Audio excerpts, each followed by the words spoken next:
Morning सांग मैंने चलते आज आम अंडा आमलेट बने पखाल खाଇବା अंडा को भाजिना से चुन चुन कटा पियाज लंका धनिया पत्र आलू सब लंका गुंड हलदी गुंड लुण और गोलमरिच पाउडर भलरे मिक्स करवा मिक्स कर सारा पर कढ़ाई तेल गरम कर अंडार मिश्रण टी पकेवा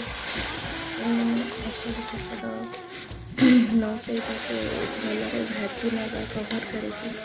अंडा भजा गले गोटे प्लेट्रे अंडा भजा एवं पियाज कंचा लंका नहीं पखा खाଇବା ସେମାନେ टेस्टी हो अंडा भजा सब बहुत बढ़िया लगे आपण मैंने थे हेले अंडा भजा टी ट्राए करूँ भिडियोटी केमती लगे कमेंट रे कहिए भल लगे लाइक शेयर सब्सक्राइब करदेवे।